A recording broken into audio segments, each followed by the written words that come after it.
apa yang dibentangkan oleh Syekh Fatih Akan dalam buku itu tentang kewajipan dakwah.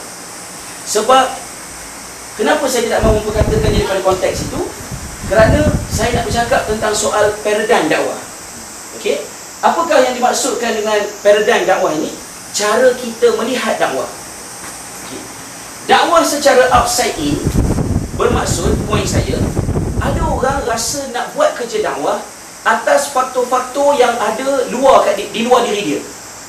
Contohnya apa? Misalnya, dia nak buat dakwah kerana dia rasa dakwah itu sebagai suatu kewajipan. Betul tak pandangan? Betul kan? Boleh dijustifikasikan dengan banyak keterangan ayat Quran dan hadis Nabi SAW bahawa dakwah itu suatu tuntutan.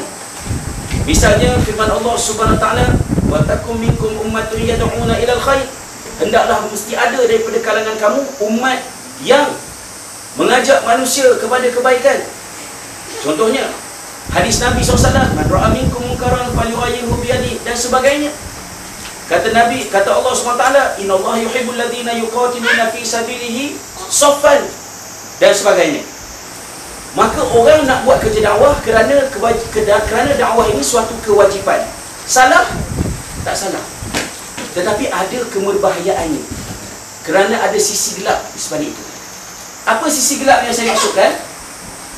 Masa kita zaman student, kita tidak ada banyak cabang kewajipan. Kita ada tanggungjawab belajar. Kita mungkin ada tanggungjawab persatuan. Kita mungkin ada tanggungjawab kepada penaja dan sebagainya untuk melaksanakan tanggungjawab kami masing-masing. Tapi apabila kita berkahwin ataupun apabila kita bekerja, kewajipan-kewajipan itu bertambah dan bercabang-cabang. Daripada satu mak jadi dua mak, daripada satu ayah jadi dua ayah. Tu boleh kahwinkan mak mentua dengan mak mentua. Okey. Daripada sekumpulan sepupu jadi dua kumpulan sepupu. Daripada satu kumpulan saudara mara jadi dua kumpulan saudara mara. Daripada 5 jemputan kenduri kahwin pada bulan Disember jadi 12 jemputan kenduri kahwin selepas kita kahwin. Dan semua orang expect kita nak kena datang kenduri kahwin. Itu sahaja sudah cukup menambah kewajipan kat atas diri kita. Lepas tu nanti kita berkahwin, kita ada tanggungjawab kepada suami, kepada isteri, kepada anak-anak. Maka apabila kewajipan jadi banyak, kewajipan yang paling kurang popularitinya ialah kewajipan dakwah. Orang-orang yang terlibat dengan dakwah masa zaman student dan sebagainya, bila dia balik, bukan dia tukar, tak apa, dakwah tak wajib dah. Dia tak fikir macam itu, masih lagi wajib. Tapi ada banyak kewajipan, maka kewajipan dakwah yang tercicir ke bawah. Misalnya kata, kenapa lama tak datang, kita nak buat usaha macam Syekh, anak ada kewajipan dakwah ni semua orang boleh buat, tapi kewajipan didik isteri dengan anak-anak, siapa yang nak buat? Itu kewajipan kat diri anak. Ada ketumpukan pada isteri dan anak. Katalah begitu. Dah jadi kan. Kewajipan kepada supervisor, kewajipan kepada bos, kewajipan kepada konsultan, kewajipan kepada universiti, kewajipan untuk lulus ujian confirm kerja dan sebagainya. Maka macam-macam kewajipan datang, kewajipan kita. Maka kalau kita buat kerja dakwah semata-mata kerana kewajipan, seolah-olahnya kita kata nak buat macam mana dah Allah Ta'ala kata wajib, sebab itulah kita kena buat. Maksudnya maknanya dorongan itu datang daripada luar, bukan daripada apa yang percaya, datang daripada luar, dan ia tidak cukup. Okay. Misalnya cara outside in juga bermaksud dakwah itu sebagai suatu tuntutan persekitaran. Oleh kerana pelajar-pelajar ni berkapal yang serius, lepas tu ada buat kerja yang pelik-pelik macam ni, macam tu sebagainya, kita rasa mesti ada satu kumpulan pelajar yang buat kerja amar ma'ruf nahi munkar. So kita kena buat. Betul tak pandangan ini? Betul. Tapi tidak cukup. Sebab apa? Yang pertama, mungkin suasana tak akan berubah dan jadi lebih teruk daripada sedia ada. Akhirnya kita frust. Puas dakwah tak berubah pun. Ataupun akhirnya suasana itu jadi berbeza. Kita pergi ke tempat lain, kita sudah tidak terikat dengan suasana sebelum ni, maka yang mendorong kita untuk berdakwah itu hilang. Maka kita tak buat kerja dakwah. Maka berdakwah kerana persekitaran tidak cukup. Oleh demikian, sahabat-sahabat, saya merasakan bahawa dakwah ini harus dilihat daripada sudut terbaliknya, iaitu ia mesti sesuatu yang bersifat inside out. Sesuatu yang kita percaya di dalam, kemudian dia keluar. Okey. Misalnya, ya, sebelum kita bercakap tentang soal dakwah itu sebagai suatu kewajipan, Saya telah pun menyebutkan tadi bahawa dakwah ini sebagai suatu keperluan. Keperluan dalam arti kata memenuhi tuntutan sunnatullah, bahawa kita tidak mungkin akan terbimbing dan dapat berada di atas jalan yang baik melainkan kita kena bekerjasama antara sama lain. Wal asri innal insana lafi khusr illa alladhina amanu wa amilus solihat wa tawassaw bil haqq wa tawassaw bis sabr. Semua manusia kerugian kecuali orang yang buat 4 prinsip. Yang pertama, beriman pada Allah. Yang kedua, beramal soleh dalam konteks dirinya, dan dalam konteks sinergi dia dengan orang lain. Hablum minan nas, dia berpesan-pesan dengan kebenaran dan dia berpesan-pesan dengan kesabaran. Maka kita nak kena buat kerja ni bersama. Okey. Ada orang tanya pada saya soalan yang dikemukakan masa saya masih bang tadi. Dari mana datangnya tag erti hidup pada memberi? Ya. Benda tu datang semasa saya buat satu program di Universiti Melayu. Apabila pelajar-pelajar tanya pada saya, dia kata, apa rahsianya Ustaz? Yang Ustaz ceramah tajuk yang sama, dah berapa kali dah, saya yakin Ustaz dah banyak kali dah ceramah tajuk ni, tapi Ustaz masih berceramah dalam keadaan semangat, gembira. Jadi saya pun tak pernah fikir benda tu. Tapi memanglah setiap kali saya ceramah, walaupun tajuk tu tajuk yang saya dah ceramah sebelum ni, tapi saya rasa seronok. Pada masa itulah saya cuba merumuskan, dan ianya berkaitan dengan hal ini. Okey. Macam mana? Anda semua okey ke? So juga. Sebab secara jujurnya saya katakan bahawa berceramah lebih senang daripada mendengar ceramah. Maka kalau rasa berceramah, mendengar ceramah ni satu yang membebankan, segeralah menjadi penceramah.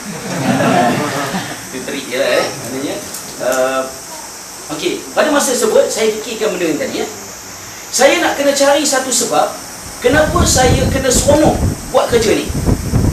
Dan utamanya dalam keadaan bila kita dah kahwin, kita ada anak, so tentulah perkara yang paling seronok ialah kita duduk kat rumah dengan isteri kita, dengan anak kita sepanjang masa, ya, dah apa ni, berseronok-seronoklah kita macam orang lain. Pergi shopping ke apa sebagainya, tapi selalu hujung minggu dan sebagainya kita nak kena buat kerja-kerja dakwah ni tadi. Dan saya tidak boleh buat kerja dakwah ni dalam keadaan saya tidak seronok. Contohnya saya datang ke jumpa kan, minta maaf tuan perempuan, ya, apa ni, isteri saya marah saya datang ke jumpa ni, ya, anak saya pun moncong, mereka tak suka, mereka tidak merestui kedatangan saya ke jumpa ni kan. Tapi oleh kerana saya dah berjanji, saya kena juga oleh datang. Jadi saya tak berapa seronok dan saya tak berapa semangat nak ceramah. Jadi apa-apa yang ada ni dengar je lah. Katalah saya start ceramah, saya cakap begitu, adakah anda berminat nak mendengar ceramah saya? Daripada awal lagi memang dah malas dah tengok kan, kalau macam tu kan. Jadi saya kena datang dalam keadaan saya seronok, baru saya boleh seronokkan orang. Saya kena bersemangat, baru boleh saya semangatkan orang. Kat mana saya nak cari semangat tu? Kat mana saya nak cari keseronokan tu? Sebab saya juga manusia biasa. Ada masa-masanya saya down, saya depressed, saya stres kerana pelbagai masalah. Bil minyak naik ke, dektor naik ke, apa-apa semua masalah, benda-benda biasa orang hadapi, saya juga hadapi. Ada masanya kita rasa macam, malas dia nak keluar rumah, nak pergi program. Tapi saya tidak boleh impose perasaan dalaman saya kepada hadirin. Dan saya juga tidak boleh berpura-pura seronok. Tarik dengan pipi kan, nak bagi senyum kan. Tak boleh.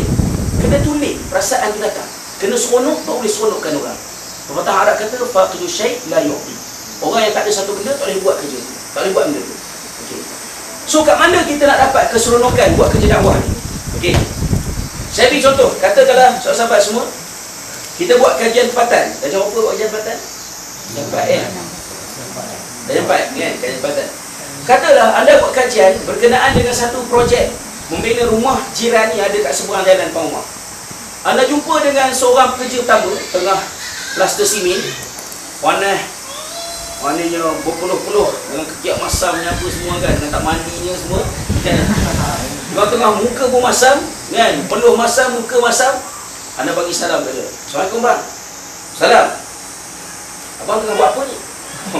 Apa jawapan yang dia bagi ni? Komputer ke? Tak nampak ke kan? Kan orang Melayu tak nampak tengah kacau gulet. Tengah buat apa tu? Kacau gulet lah, takkanlah basuh kain ke kan? Dah tahu tanya lagi, okay? Kenapa? Komputer tak nampak apa buat ni? Kita pun okey, tak apa.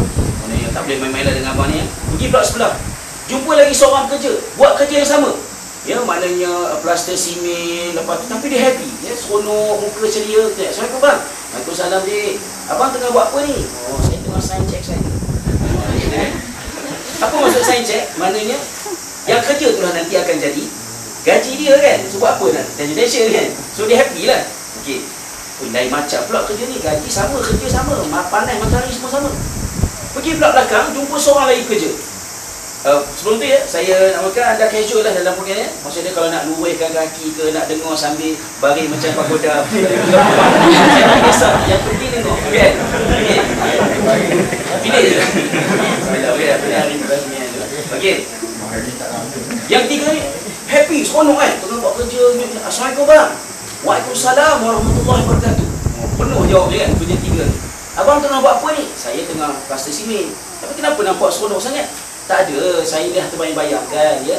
Nanti mak dia masak kat situ, nanti ayah duduk kat sini, nanti anak dia duduk main baca buku kat sini. Jadi kalau keluarga tu bahagia ni, saya ni sebahagian daripada kebahagiaan keluarga tu.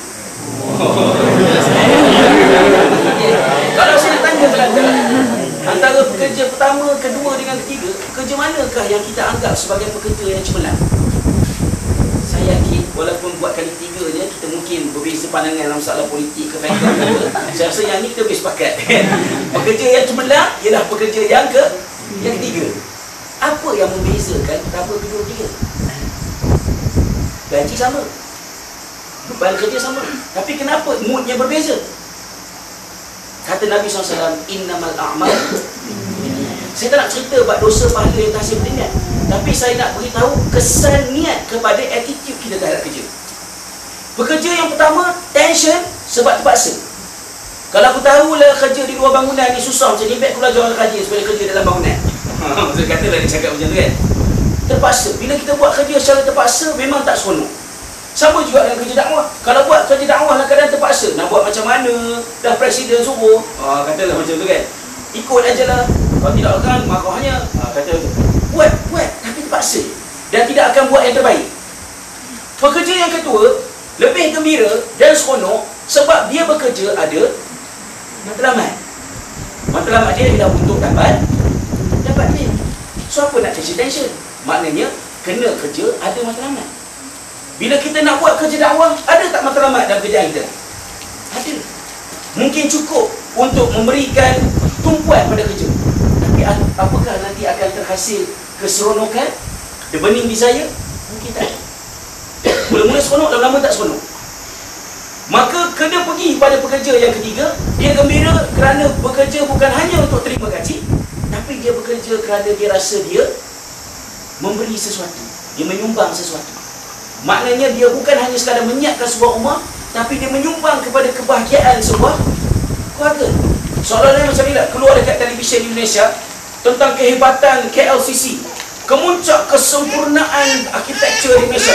Tiba-tiba ada seorang dekat Surabaya kembang hidung. Kenapa Mas? Kalau enggak kerana aku tidak siap buat naik pak. Oh, dia lah yang bina KLCC dulu kan.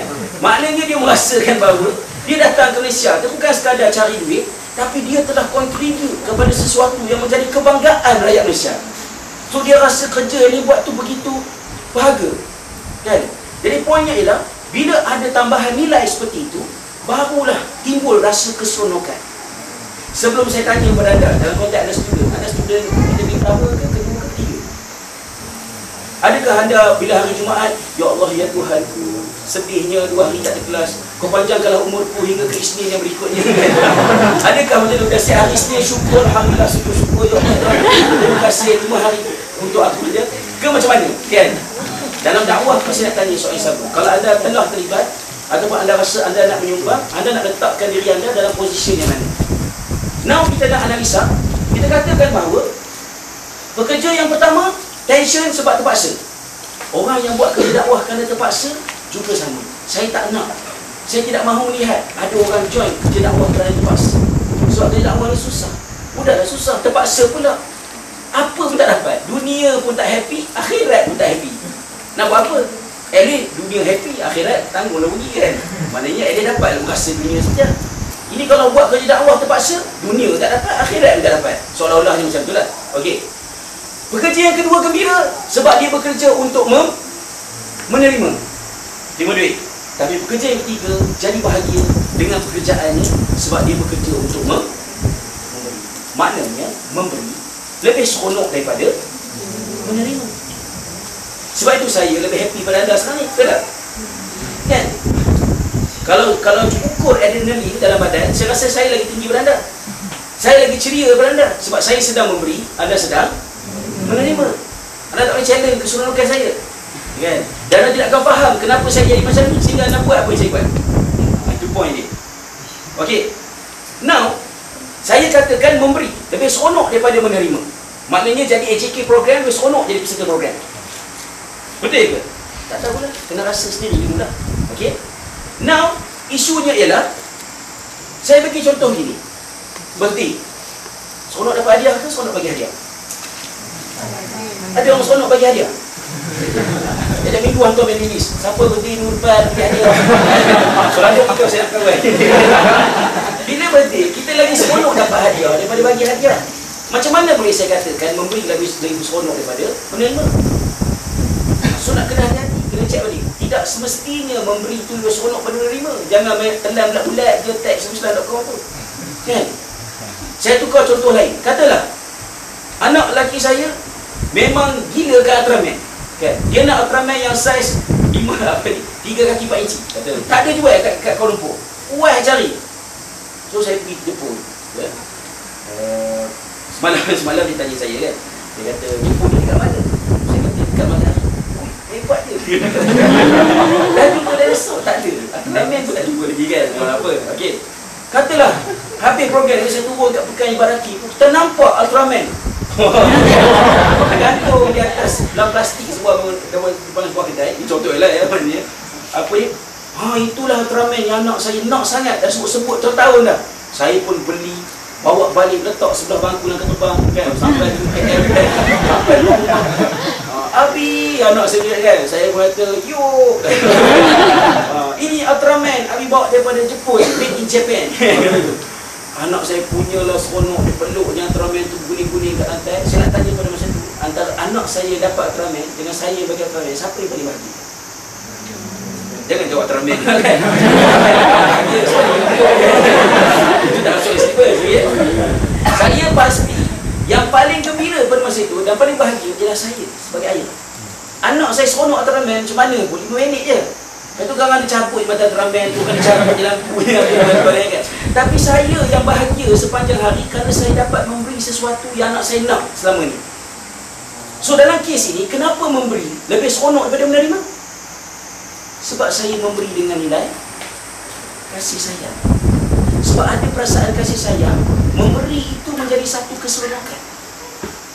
Dan saya katakan bahawa saya bertemu dengan keseronokan setiap kali saya memberi dalam program seperti ini ke dakwah. Sebab bukan senang tinggalkan anak di rumah, datang jumpa anak atau siapa ni dan saya kena happy, kan?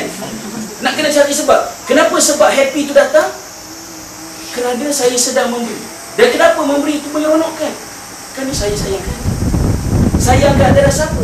La yu'minu ahadukum hatta yuhibba li akhihi ma yuhibbu li nafsihi. Tidak sempurna iman seseorang sehinggalah dia sayang, dia suka nak memberikan untuk saudaranya apa yang dia suka untuk diri dia. Rasulullah tak sebut dalam hadis ni, la yu'minu ahadukum hatta yu'tiya li akhihi ma kana li nafsihi. Rasulullah tak sebut macam tu. Tidak sempurna iman seseorang sehingga dia bagi pada kawan dia apa yang dia ada. Maknanya baju dah tak pakai, bagi. Katalah macam tu, kan? Itu bukan tanda iman. Tapi tanda iman ialah kita bagi pada orang yang kita sayang sesuatu yang kita suka untuk dia.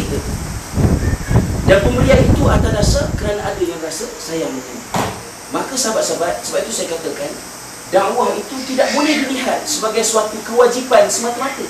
Tidak boleh dilihat sebagai satu tuntutan keperluan semata-mata. Tetapi dakwah itu tempat saya mencari keseronokan hidup. Tempat saya mencari kepuasan diri. Kawan-kawan saya mencari kepuasan diri dengan main golf. Kawan-kawan saya mencari keseronokan diri dengan berkaraoke. Kawan-kawan saya mencari keseronokan diri dengan tiap-tiap minggu shopping dengan family. Tapi saya cari keseronokan hidup dengan masa untuk keluarga, dengan keluarga, dan sebahagiannya untuk mencari keseronokan dengan berkongsi kebaikan dalam program seperti ini. Maka sahabat-sahabat, kalau ada di kalangan kita yang merasakan bahawa beruntungnya saya kerana dapat faham Islam, maka tingkatan ia harus pergi kepada bahagian kedua, iaitu sempurnakan iman dengan sudi-sudikan diri mengkongsikan ia dengan orang lain. Itulah yang dikatakan sebagai suatu dakwah. Maknanya ini perkara asas yang saya nak share dan saya nak sebutkan dengan sahabat-sahabat sekalian. Okey.